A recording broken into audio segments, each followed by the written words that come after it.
नमस्ते दोस्तों, स्वागत है आप सभी का हमारे यूपीएससी चैनल में CBORA 360 में। आज हम लोग मुद्रा को आगे कंटिन्यूस करेंगे।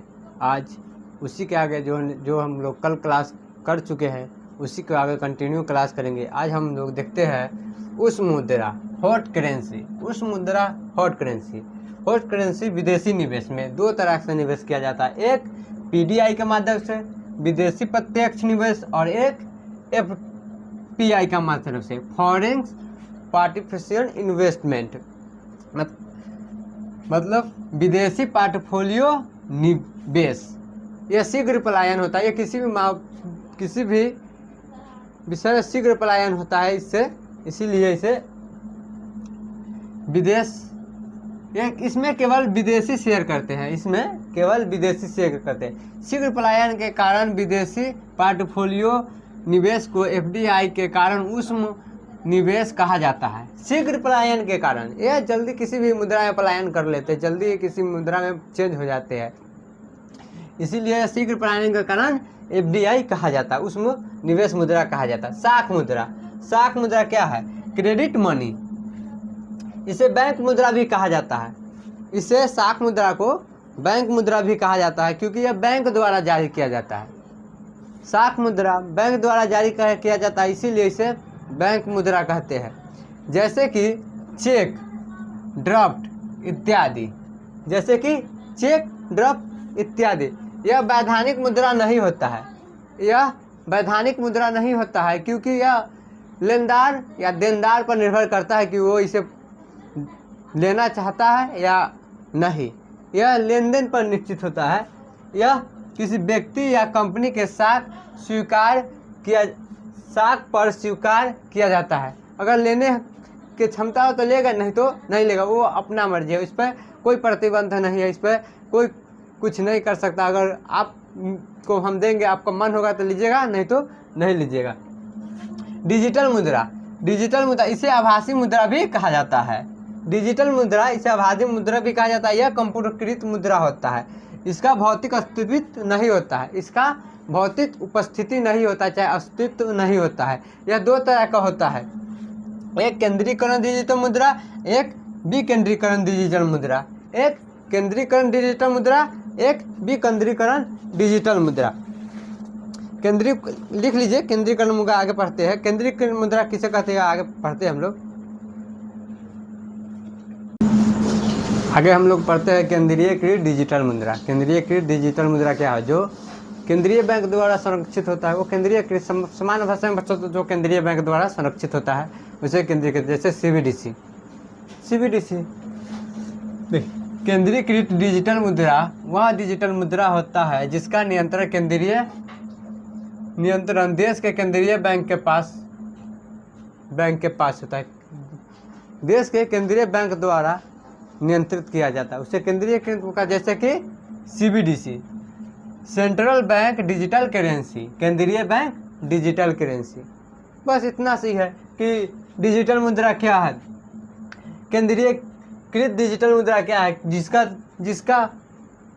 देश के सर्वोच्च बैंक का नियंत्रण होता है, केंद्रीय बैंक नियंत्रण इस पर करता है। केंद्रीय डिजिटल मुद्रा वह डिजिटल मुद्रा होता है जिसका नियंत्रण देश के केंद्रीय बैंक द्वारा किया जाता है। उसे केंद्रीकृत डिजिटल मुद्रा, क्योंकि यह शुरू में ही लिख दिया ना केंद्र, तो केंद्रीय होगा ना, केंद्रीय बैंक ही करेगा। विकेंद्रीकृत क्या हो गया? जिस पर देश के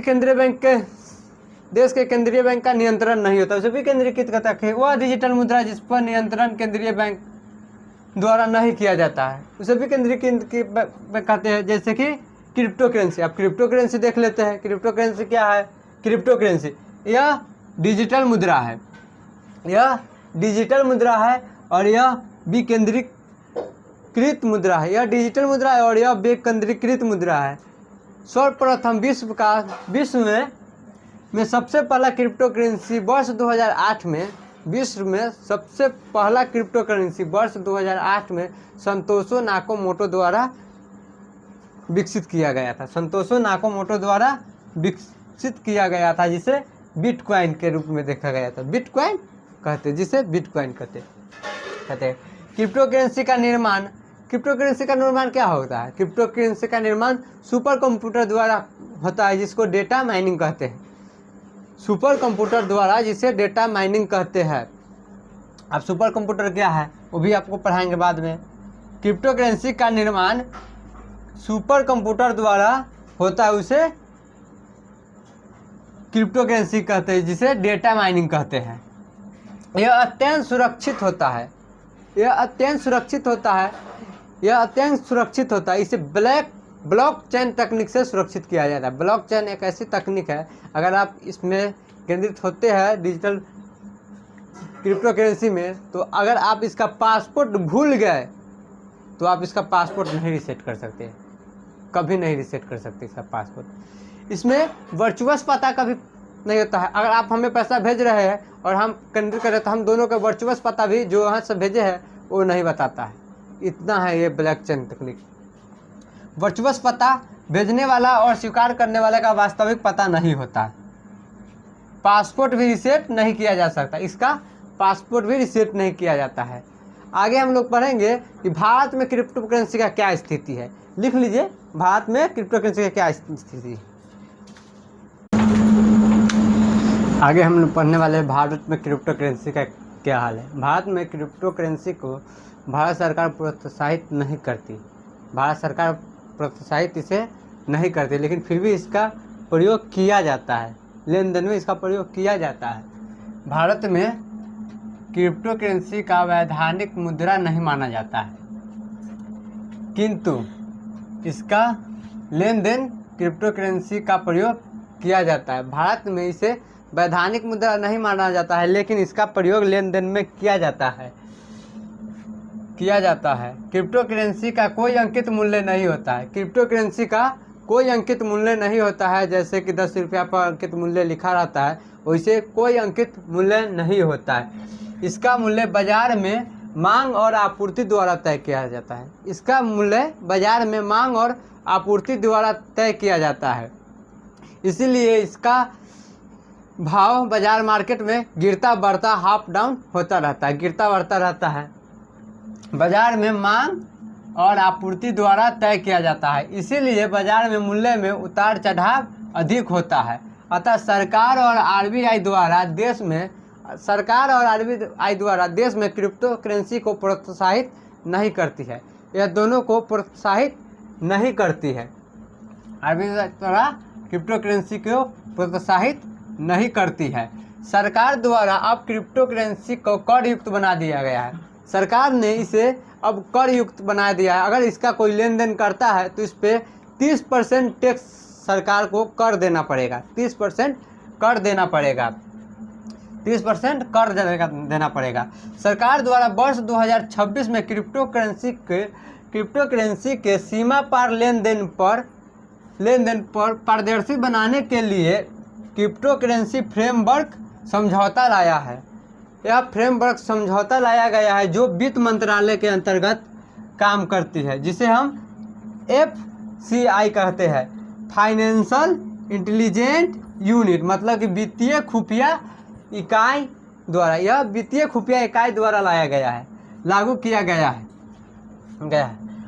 इसके अंतर्गत सरकार द्वारा यह तय किया गया है कि यदि कोई देश के सीमा पार क्रिप्टो करेंसी का लेन देन $5,000 से अधिक करता है तो उसे निम्नलिखित ज्ञापन देना पड़ेगा।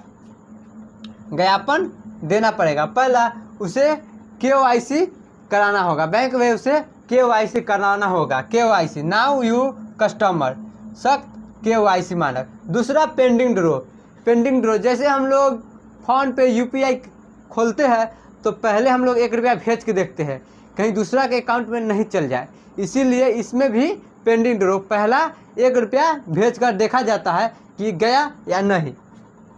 Pending draw.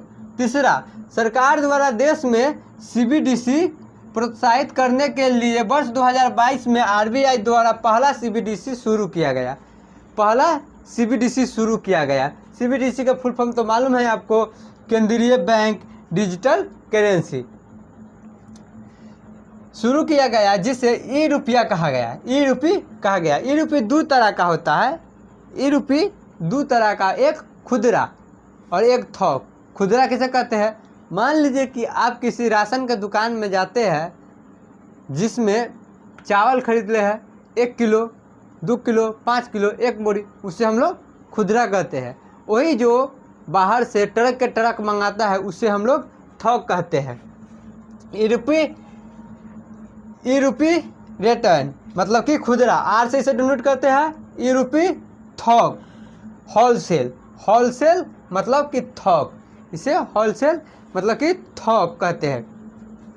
लिख लीजिए। आज के लिए इतना ही। क्लास अच्छा लगा हो तो लाइक और सब्सक्राइब जरूर करें। धन्यवाद।